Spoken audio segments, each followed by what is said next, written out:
Olá, tudo bem? Seja bem-vindo a mais uma aula do Inglês com Nick. Obrigado por clicar.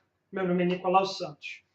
Hoje nós vamos continuar o assunto do used to. Se você quiser entender melhor esse assunto, eu recomendo você assistir a parte 1 e depois siga vendo a parte 2 aqui, o que a gente vai falar agora.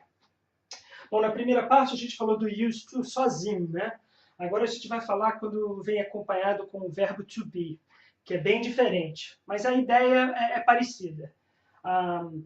Vamos lá com a definição. Usamos o be used to mais verbo ing. Isso aqui é a fórmula que eu estou te dando para você entender como é que se usa. Essa aqui que é a pegada. O verbo vai estar sempre na forma do gerúndio, né? Apesar de não significar uma ação contínua, mas gramaticalmente é assim que você tem que escrever. Você vai ver para a gente dar um exemplo. Mas, enfim, usamos o be used to mais o verbo ing para falar de ações que estamos acostumados. Com um exemplo fica mais fácil de você ver. I am used to waking up early every day. A tradução dessa frase seria: eu estou acostumado a acordar cedo todo dia. Ou você também poderia traduzir: eu tenho o hábito de acordar cedo todo dia. Note que você tem o sujeito, o verbo to be, a expressão used to e o verbo ing. Isso aqui é importante. Você não pode escrever I am used to wake up early every day. Gramaticalmente está errado e soa mal também. Segunda frase, they are used to working out frequently. De novo, verbo to be, expressão used to, mais o verbo ing. De novo, aqui está a pegada, aqui está a pegada. Quando a gente não usa o verbo to be, quando a gente usa só o used to, aí tem que ser o verbo no infinitivo, mas isso é da aula passada.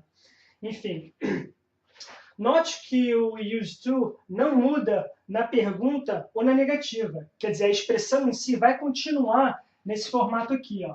My friend isn't used to sleeping late. Meu amigo não está acostumado a dormir até tarde ou não tem o hábito de dormir até tarde.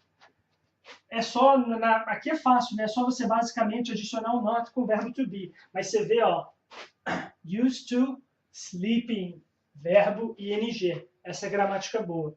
Aqui uma pergunta só para vocês verem. Are your children used to studying a lot? Seus filhos estão acostumados a estudar muito ou têm o hábito de estudar muito?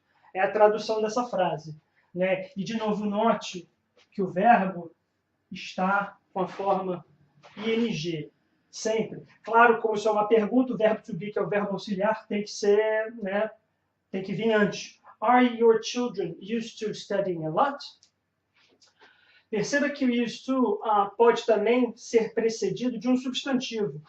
No caso, quando é um verbo, né, a gente tem que botar ing, como você vê aqui, vê aqui, vê aqui, vê aqui, em todos os verbos, né?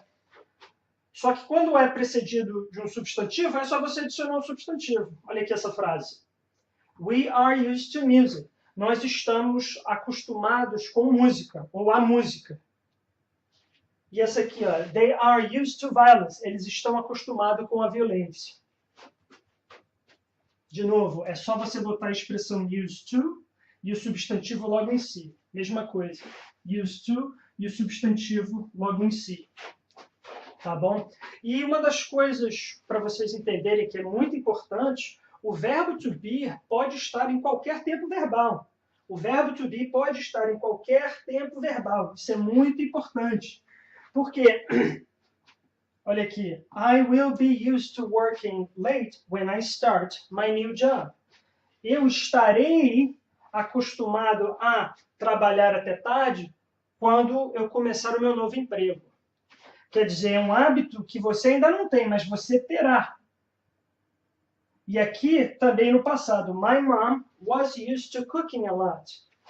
Minha mãe tinha o costume ou era acostumada a cozinhar muito. Enfim, isso é muito importante porque a expressão em si continua used to, apesar do verbo to be ter mudado. Aqui é no passado e aqui é no futuro, né?